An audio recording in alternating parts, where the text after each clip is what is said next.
Hey guys, how you doing? This is OV Transport Guy coming to you real quick with another video. So I had an interesting conversation this morning with a gentleman. He's actually from, I believe it's going to be Ecuador, but he goes to college in Purdue, which I believe is in Indianapolis. I believe it is. Correct me if I'm wrong, by all means. But he's very well knowledge, very well skilled.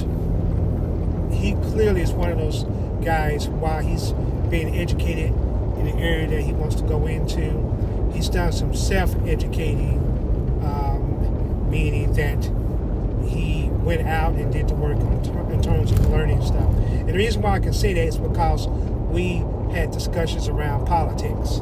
So he's very fluent, very thorough in his country, and of course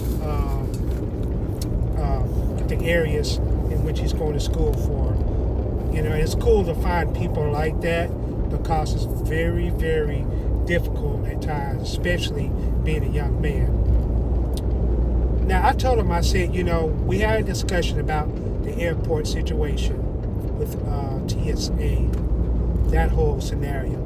And everybody knows about that, so I won't bother going into details. But I told him, I said, you know, I had a discussion with a kid on social media maybe about 2 months ago, and it was regarding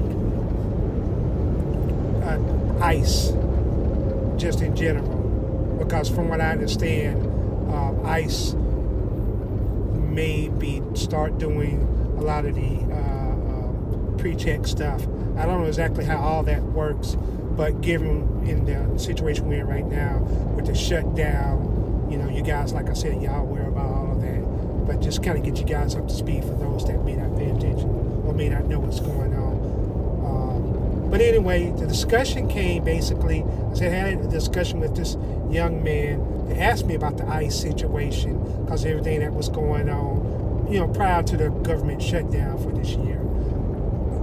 But there's some stuff going on even last year. And I don't think he really knew everything. He was just kind of picking up what other people have said. And while I am aware of what's been going on with those operations, I got the sense that he had a problem with law enforcement just in general. Because his whole discussion was, you know, don't listen to those laws, don't listen to this, don't listen to that. You know, they out here just trying to lock us up. You know, I mean, I'm like, who's they? Well, you know. And so he was talking in those words, but I was like, okay, dude, you gotta, we're discussing something, right? I need you to work with me on what you're talking about. And, you know, I said, okay. I said, let me ask you a question. Despite what we know, you do know there's good and bad in everything, right? Well, yeah, of course there is. I said, okay. Regarding the whole ICE situation, here's the most important thing you need to be aware of, okay? Because whether you know it or not, in a sense, when it comes to protecting your home, they're essentially doing the same thing, but just on a national level.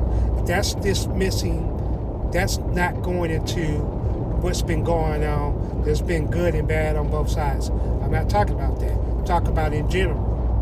Would you let anybody in your house you don't know? No. Okay. Why? Because I don't know. They weren't invited. All right. Okay. So, why do you have doors, locks, fences, screen doors, etc.? He didn't answer the question, but he knew where I was going with it. I said, that's exactly what that does. That's exactly what they are supposed to do. Do some of them do it and go over the board? Sure. I said, but primarily the key is if you haven't been invited, if you have not been welcomed, you got no business going into anybody's home without permission, and the permission has to be granted unless you've been given a key. There are key things to get into somebody's house. Everybody understands this principle. This is a new thought for him. Then he mentioned something to me, just change the subject, about, I'm riding down the street and laws want to pull me over. And this is the very thing of why I want to talk about. And I'm just kind of setting up the next thing that happened. I say law enforcement, whether it's government or national in general, these guys have certain amount of authority and powers given to them. Okay? Now, you have some that abuse it, you have some that take advantage of it, and you have some that do right by it. Okay? Like I said, there's pros and cons and everything. The problem with him, he didn't respect authority because his issue was always, they did this to me, they did that to me. And I don't know his entire plight situation, but he played the victim card quite a bit. When you are well, let me say this. I told him about, I've been pulled over quite a bit in my life. It's possible I could have been pulled over, possibly, maybe because of my skin color. That's possible. Okay, I'm not ruling it out. It could have been because I was driving at the wrong place at the wrong time in the wrong area. Late at night. I used to work security out on the street. So just that in general, let alone where I was at, of course. And I understood that. But every time that I got pulled over, what was the first thing that I did? And he says, well, what did you do? Man, did they jack you up? I said, no. I said, for one reason, I have my uniform on. But if they're pulling you over at night, they may not necessarily see that until they come up on you. But a lot of times that don't even really matter. It does on some cases, but not all the cases. But before they even see my uniform, by the time they get to my vehicle, I got my hands on my steering wheel. I got my driver's license, getting ready. One officer told me, hey, don't be moving back and forth in your vehicle. Wait till I get there. And I'm like, yes, sir. And that was another thing. Because I recognize his authority of that badge, and he's to protect and to serve, and the power's been given to him by the local government, the state. I said, yes, sir, no, sir. Not because I'm trying to kiss butt. Not because I'm hoping to get out a ticket. I'm hoping I am, but it's a little bit more to it than that. But I also know this guy, if he hasn't already, is putting his life on the line. The fact that he's coming up to a car he's never seen before. And there's no telling what he's dealt with before. I want to try to ease his mind as much as possible and give him the respect that he's due, even if he does not respect that. And on record every time, except for one occasion. Those particular times,